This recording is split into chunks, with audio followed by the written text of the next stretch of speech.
What is first aid? Hello, this is Dr. R.S. Prasad. I am going to discuss about the first aid. First of all, we will understand what is first aid. First aid is the immediate temporary care given to the person who has been suddenly injured or become ill before reaching to the doctors or before going to the hospital.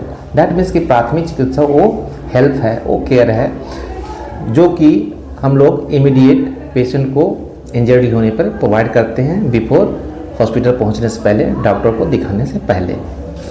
तो हम लोग समझ गए कि first aid क्या है। अब ये जो फर्स्ट एड है तो फर्स्ट एड का गोल क्या है। कोई भी वर्क होता है उसका एक गोल होता है, उसी तरह फर्स्ट एड का भी एक गोल है जिसको हम लोग समझेंगे निमोनिक से याद करके, DRSABCD। अब हम लोग एक एक चीज़ को इसको एलोबरेट करेंगे। DRSABCD, डी से होता है डेंजर।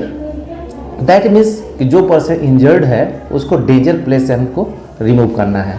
आप इसको ऐसे समझ सकते हैं कि सपोज करें कोई पेशेंट अगर इलेक्ट्रिक शॉक लग गया है, इलेक्ट्रिक वायर को अगर पकड़े हुए हैं तो फर्स्ट ऑफ ऑल अपना सेफ्टी देखना है, और सेकेंड में जो इंजर्ड है इलेक्ट्रिक शॉक जिसको लगा हुआ है तो उसका डेंजर साइट हम लोग को आइडेंटिफाई करना है। तो फर्स्ट ऑफ ऑल हम लोग स्विच ऑफ करेंगे, इलेक्ट्रिक लाइव जो वायर है उसको स्विच ऑफ करेंगे।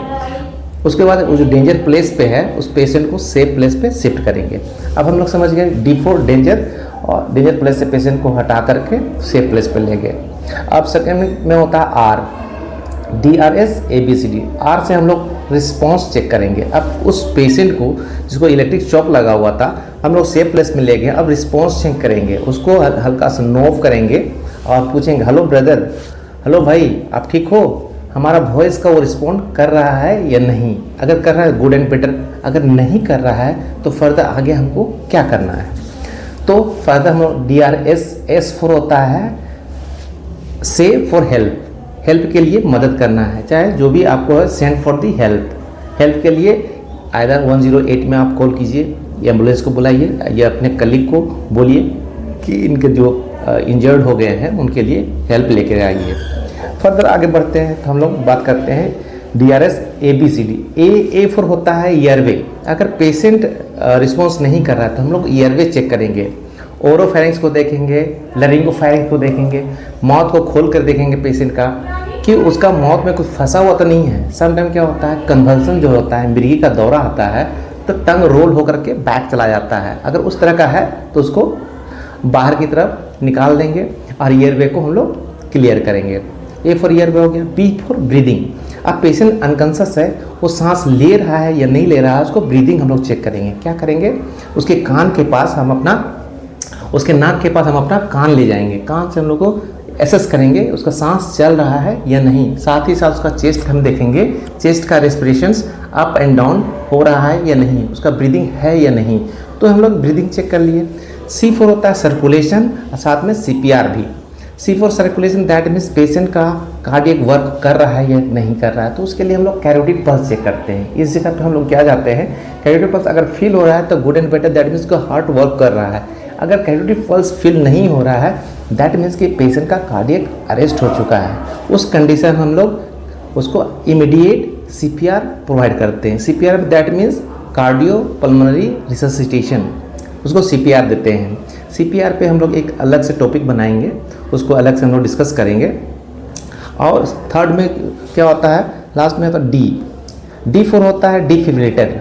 अगर पेशेंट का कार्डियक अरेस्ट हो गया, हम लोग CPR स्टार्ट कर चुके हैं, अगर आपके पास डिफिब्रिलेटर मशीन है तो क्या कहते हैं, उसमें 2 पैड होता है। एक पैड राइट साइड में लगाते हैं स्टेर्नम के राइट साइड में, और एक होता है मिड एक्सिलरी लाइन में, एक्सिलरी लाइन में हम लोग पैड को चिपकाते हैं और डिफिब्रिलेटर मशीन को ऑन कर देते हैं। डिफिब्रिलेटर मशीन क्या करता है, वो रीड करता है खुद ब खुद और वो अकॉर्डिंगली वो शॉक प्रोवाइड करता है टू रिससिटेट दी हार्ट। अब हम लोग समझ गए कि फर्स्ट एड का गोल क्या है, DRSABCD। अब हम लोग जानेंगे आगे कि फर्स्ट एड कहाँ पर, फर्स्ट एड जो किट होता है, फर्स्ट एड जो बॉक्स होता है उसमें क्या क्या चीज़ होना चाहिए और कहाँ अवेलेबल होना चाहिए। तो फर्स्ट एड किट जो है कि सभी जगह अवेलेबल होना चाहिए, आपके घर पे, अगर बस में ट्रेवल करें तो बस में होना चाहिए, कार में ट्रेवल करें कार में होना चाहिए, आपके वर्क प्लेस पे होना चाहिए, कोई ऑफिस में है वहाँ भी फर्स्ट एड बॉक्स होना चाहिए, फर्स्ट एड किट होना चाहिए, मॉल में जाते हैं तो मॉल में भी होना चाहिए हमारा, अगर कहीं ट्रैवलिंग कर रहे हैं तो उस जगह पे भी होना चाहिए, कहीं मेले जा रहे हैं तो मेले में जो ऑर्गेनाइजर होते हैं उनके पास भी फर्स्ट एड किट होना चाहिए।